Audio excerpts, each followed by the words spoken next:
लहानांपासून मोठ्यांपर्यंत सगळ्यांच्या आवडीचा, प्रत्येक सेलिब्रेशनमध्ये आनंद पसरवणारा, बघितल्यावर तुमच्या तोंडातून वावच निघेल असा, एकदा खाल्ला की त्याची चव तुमच्या जिभेवर रेंगाळत राहील अशी एक रेसिपी आपण बनवतोय आज.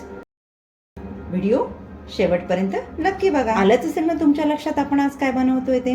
चला तर मग करूयात सुरुवात. बनवतोय अर्धा किलोचा केक. त्यासाठी मी 6 इंचाचा टीन तेलाने ग्रेस करून घेतला आहे. टीन मध्ये आपण बटर पेपर घालून घेतोय. याला जरा साईडला ठेवूयात.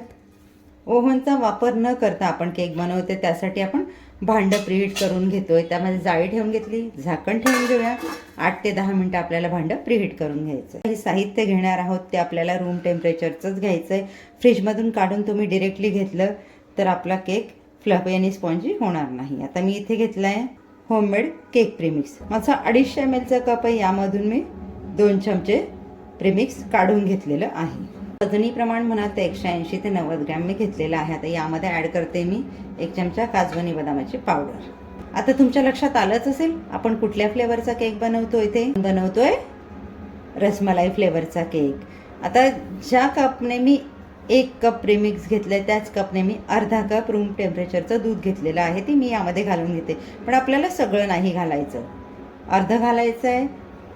उरलेलं दूध आपल्याला लागेल त्या पद्धतीने याच्यामध्ये ॲड करत जायचं आहे आणि आपल्याला कट अँड फोल्ड मेथडने हे मिक्स करायचं आहे. इथे माझं अर्धा कप दुधातनं 1 चमचा दूध उरलेलं आहे.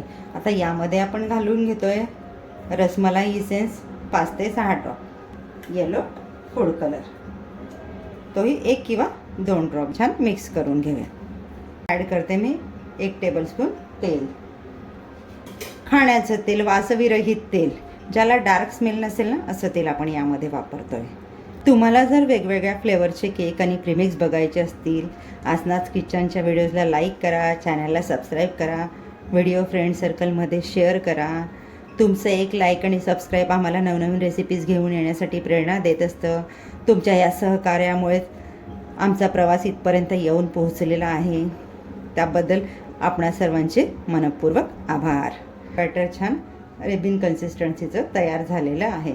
आता आपण याला रेडी केलेल्या टीनमध्ये टाकून घेऊया. 2 ते 3 वेळा टॅप करून घेऊया. केक टीन आपण टॅप करून घेतला जेणेकरून त्याच्यातले एअर बबल्स सगळे निघून जातील आणि आपला केक छान फ्लफी होण्यास मदत होईल. भांडं आपलं इथे प्रीहीट झालेलं आहे. यामध्ये आपण आपला केक टीन ठेवून घेऊया, झाकण ठेवून देऊया आणि एक 20 ते 25 मिनटं आपल्याला हे झाकण उघडायचं नाहीये. पण झाकण सारखं उघडून बघितलं तर भांड्यातलं टेम्परेचर कमी होतं आणि आपला केक छान फ्लफी होत नाही किंवा छान फुलून येत नाही. अशी फ्लेम आपली इथे मीडियम आहे. 20 ते 22 मिनटं झालेले आहेत. आपण आपला केक बघून घेऊया शिजला आहे का. आता इथे केक बघायची सगळ्यात सोपी पद्धत, स्टिक किंवा सुरी घ्या, मध्ये असं त्याला टाकून बघा. तुमची सुरी किंवा स्टिक अगदी क्लीन आली. आता इथे माझी सुरी एकदम क्लीन आलेली आहे, म्हणजे आपला केक छान बेक झालेला आहे. इथे आपण गॅस घालवून देऊयात आणि 2 मिनटं झाकण ठेवून आपला केक वाफत ठेवूयात. 2 मिनटं आपली झालेली आहेत. केक आपल्याला छान थंड करून घ्यायचा आहे. त्यानंतर तुम्हाला हवं तर फ्रीजमध्ये ठेवू शकता, पण बाहेर रूम टेम्परेचरला त्याला छान गार करून घ्या. केक तुम्ही गरम गरम टीनमधून बाहेर काढायला गेलात तर केक आपला तुटतो, त्यामुळे त्याला छान थंड झाल्यावरच डिमोल्ड करा. आपला केक टीन छान फ्रीजमध्ये गार होण्यासाठी गेलेला आहे. तोपर्यंत आपण केकचं क्रीम बीट करून घेऊया. आता इथे मी जितकं केक प्रीमिक्स घेतलेलं ना तितकंच लिक्विड व्हिपिंग क्रीम घेते. तर आपण बनवतोय अर्धा किलोचा केक, त्याचं मी हे परफेक्ट प्रमाण सांगते. व्हिपिंग क्रीम घेताना ही काळजी घ्यायचं आहे, क्रीम आपल्याला असं लिक्विड घ्यायचं आहे, पण फ्रीजमधलं अगदी चिल थंड असं घ्यायचं. आता आपण क्रीम घेतलं आहे ते किती अगदी थोडंसं दिसतंय. ज्या वेळेला आपण क्रीम व्हिप करतो त्यावेळेला त्याची क्वांटिटी डबलने होते. सुरुवातीला 1च्या स्पीडवर मी 1 मिनटं क्रीम बीट करणार आहे, नंतर 2च्या स्पीडला अर्धा मिनटं आणि नंतर फुल स्पीडला 1 ते 1.5 मिनटं क्रीम आपलं बीट करून घेईल.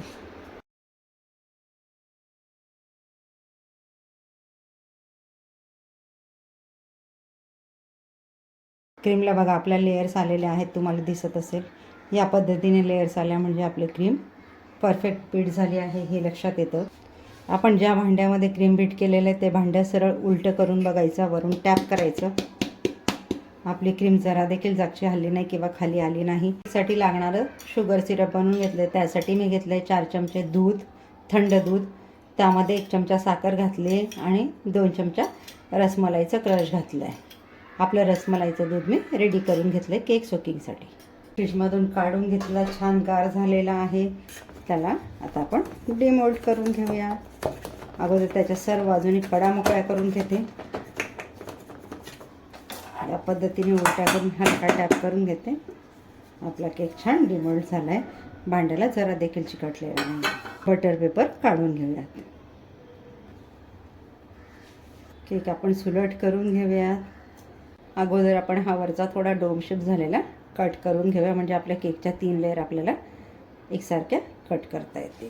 आपण पहिली लेअर कट करून घेऊया. लेअर कट करताना टर्न टेबल हळूहळू फिरवत मग लेअर कट करा. अगदी परफेक्ट एकसारखी लेअर कट होते. आपली दुसरी लेअर देखील छान कट झालेली आहे. केक आपला फ्रीजमध्ये अगदी चिल झालेला, गार झालेला, त्यामुळे लेअरिंग कट करताना जराही प्रॉब्लेम झाला नाही. एकसारख्या छान लेअर कट झाल्या आहे. टर्न टेबलवर कपडा ठेवून घेतला आहे. त्यावर माझा केक बेस ठेवून घेतला, म्हणजे केक बेस आपला हलणार नाही. तर त्यावर थोडंसं व्हिपिंग क्रीम मी अप्लाय करून घेते. आपण ज्या वेळेला केकच्या लेअर्स इथे ठेवतो तर ते इथे व्यवस्थित सेट होईल. आपल्या केकची मधली जी लेअर आहे ना ती आपण ठेवून घेणार. म्हणजे रसमलाईचं जे दूध रेडी केलं आहे ना आपण ते यावर टाकून घेतो. सुरुवातीला कडेकडेने टाका.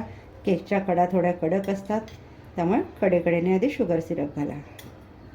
आता मी इथे केक बनवताना खूप साऱ्या छोट्या छोट्या टिप्स दिलेल्या असतात. काहींना वाटत असेल काय छोट्या छोट्या टिप्स सांगतात, या तर गोष्टी माहिती आहे, पण ज्यांना केक बनवायला आवडत ना त्यांच्यासाठी या छोट्या छोट्या गोष्टी फॉलो करून केक बनवणं खूप सोपं जातं. कारण मी स्वतःही कुठेही क्लास न करता केक शिकली आहे. छोट्या छोट्या टिप्स फॉलो करूनच मी केक बनवायला शिकली आणि आज मी केकची ऑर्डर घेते. मी या छोट्या छोट्या टिप्स सांगत असते, जेणेकरून मला ज्या अडचणींना सामोरं जायला लागलं त्या तुम्हाला येऊ नयेत. तर यावर आपण व्हिपिंग क्रीम घालून घेतली, ती छान स्प्रेड करून घेणार आहोत. क्रशही आपण छान स्प्रेड करून घेऊया. करून घेते काजू बदामचे काप. तुम्हाला जे ड्रायफ्रूट्स आवडत असतील ते तुम्ही इथे वापर करू शकता. आपण आपली दुसरी लेअर ठेवून घेतो. जी सगळ्यात वरची लेअर होती ना डोम शेप कट केलेला आहे ती आपण ह्याच्यावर ठेवून घेतोय. देखील आपण शुगर सिरपने सोक करून घेऊयात. आता मी इथे शुगर सिरप बनवण्यासाठी दुधाचा वापर केला आहे.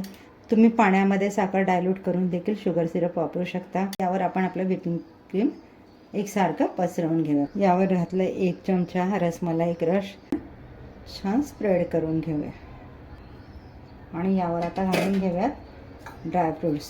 केक कट करताना आपली जी सगळ्यात खालची लेअर होती ना ती आपण यावर ठेवून घेतो आहे, म्हणजे आपल्या केकचा शेप अगदी छान येईल. तीही आपण शुगर सिरपने सोक करून घेऊया.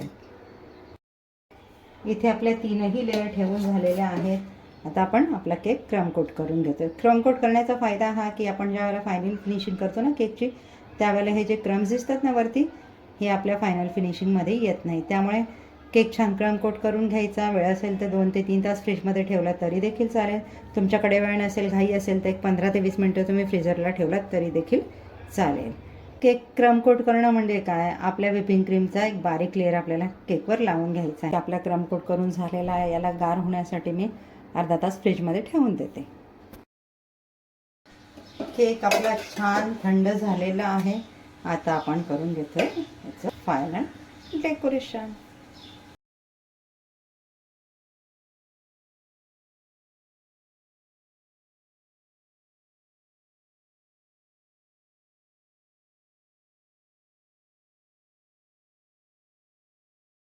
केकला डेकोरेट करून घेऊया.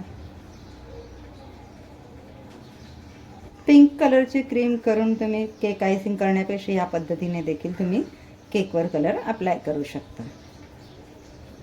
अगदी कमी कलरमध्ये आपलं छान काम होतं इथे. आता इथे पायपिंग बॅगमध्ये मी पिंक आणि व्हाईट कलर मिक्स भरून घेतला. आता आपण बघतोय गुलाबाची फुलं कशी बनवून घ्यायची. मी मागच्या व्हिडिओमध्ये पण दाखवलेले आहेत. फुलं बनवण्यासाठी आपण खाली बेस तयार करून घेतला, तर आपण फुलं बनवून घेतोय. तर हा झाला आपला कळीचा मधला पोर्शन. तर आपण उलटा सी काढतो ना त्या पद्धतीने आपल्याला काढत जायचं आहे. या पद्धतीने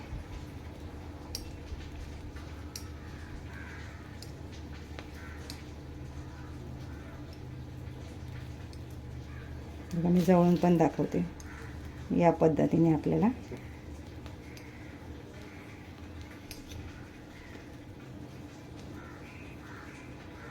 हे बघा आहे की नाही आपलं छान गुलाबाचं फूल तयार झालेलं. आता हे आपण आपल्या केकवर ठेवून घेऊयात.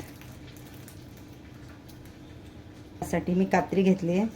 कात्रीवर अलगद मी फूल उचलून घेतलं आहे. एक स्टिक घेतली आहे हातात आणि या पद्धतीने मी आपला फूल त्यावर ठेवून घेतलं आहे.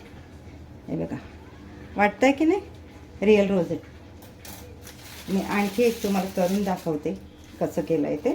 पण रोज फ्लॉवरचा बेस तयार करून घेतला आहे. यावर आता आपण फूल तयार करून घेणार आहोत. या पद्धतीने मी मधला भाग बारीक आपला कळीचा असतो ना तर करून घेतला. आता पुन्हा आपल्याला उलटा सी काढत जायचं आहे. या पद्धतीने खूप छान फुलं तयार होतात.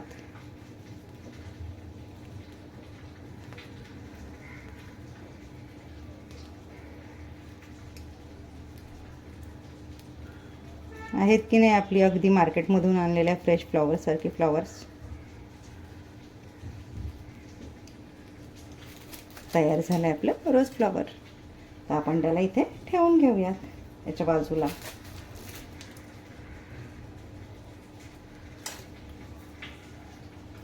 घेऊयात आता आपण कात्रीवर उचलून एक स्टिक घेतली आणि या पद्धतीने त्याला इथे ठेवून घेतलं.